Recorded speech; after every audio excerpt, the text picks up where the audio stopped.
Hi there. Today is January 20th, Saturday in the U.S. And I got a couple of clips for you and a little bit of conversation.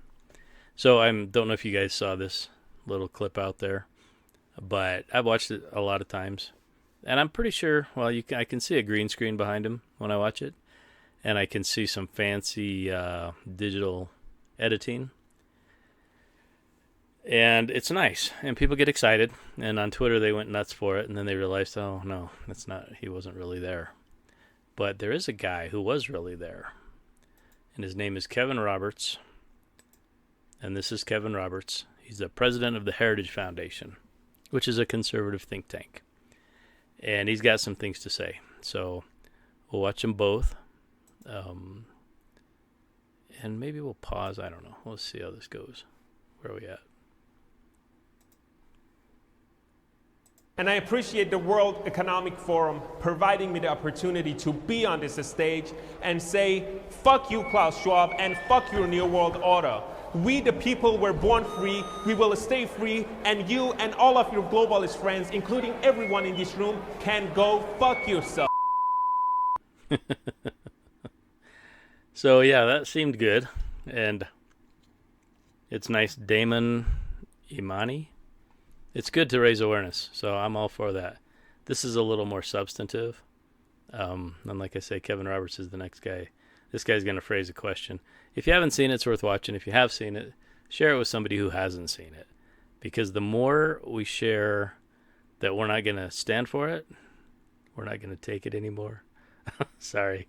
The more we let people know that where we stand and what we do, we've got all the power. All the people have all the power. All we have to do is exercise it. And all these globalist people, they don't have anything to do. They don't have jobs. They don't go grocery shopping. They don't do their own laundry. They don't do any of that stuff. So they just sit around and muck up the world. But we don't have to let them do it. So I think these are good things. Thank you for watching. I hope you guys all have a great weekend and a good day today. Let me come back. Kevin, let me come to you, because I said it's quite good in the way that Jerry set it up. What did the president, what do you think, President Trump, he's the president from being the former president, but if there were a new President Trump, what does he mean by retribution?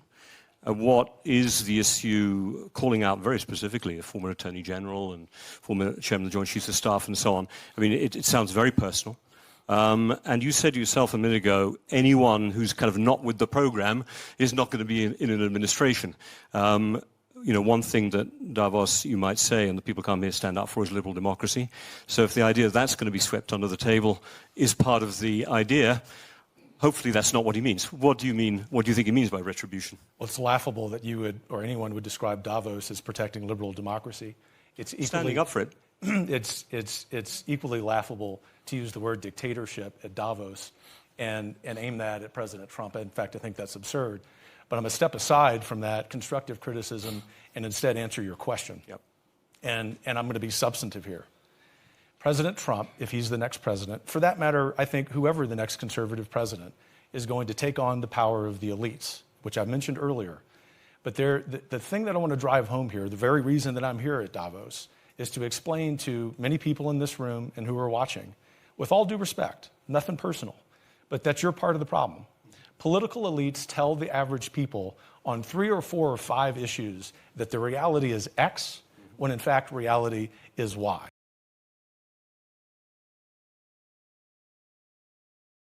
So that's a very important point.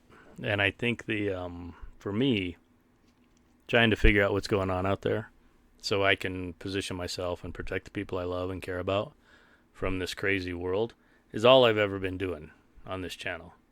When I looked at chemtrails, there was like, okay, that's a problem, what's going on? And when I looked at the COVIDs, I'm like, that's a problem, what's going on? And he put it very succinctly, and I think it's really good that the media and the so-called elites, they do lie and tell us the exact opposite of what's going on. And so I just wanted to interject.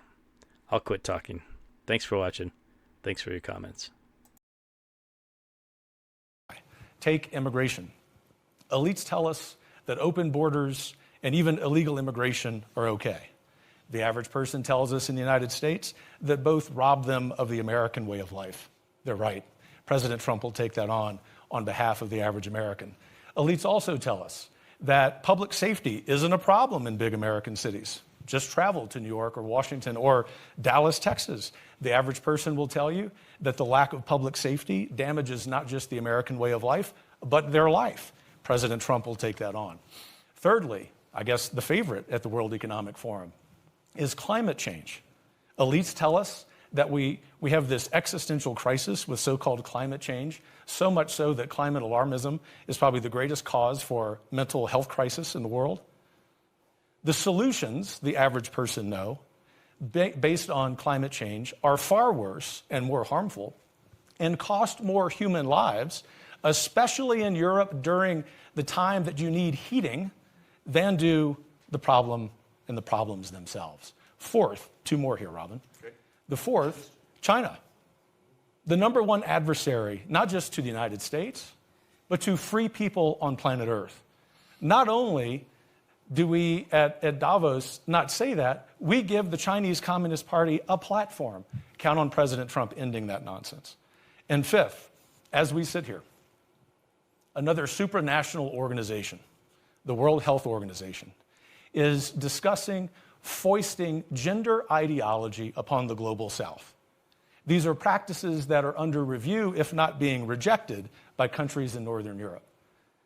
The new president, especially if it's President Trump, will, as you like to say, trust the science. He will understand the basic biological reality of manhood and womanhood. And do you know why? Not because of retribution, not because he's a dictator, but because he has the power of the American people behind him. And it's connected to Senator Portman's excellent point that in addition to needing a vigorous executive, we look forward to having the popular will inform both the House and Senate in 2025 to pass laws on all of those issues and many others. Ultimately, Robin, I think President Trump, if in fact he wins a second term, is going to be inspired by the wise words of Javier Milei, who said that he was in power not to guide sheep, but to awaken lions. That's what the average American and the average free person on planet Earth wants out of leaders. Very clear points, and that'll give a chance for everyone to come back, including on the Q&A and any particular issues they want to challenge. The one thing I will challenge, but you can come back to it later on, Kevin, is what will be the mandate of the American people if, A, the mandate tends to be not a plurality of the vote. If he wins the election, the mandate's clear. Kevin keeps saying if he wins the election. Can I ask Kevin, is there any conceivable way in which if he loses the election, he will accept that he's lost the election, or whether you would accept that? What was the last part? Would you accept if he loses the election that he's lost the election, or would it be like last time? If we're sure that there's election integrity, but I'm not sure that we can be. Well, yeah, I think you've answered my question there. We're not going to get to the end of that one, so park that one for the moment. I want to first bring in Rob.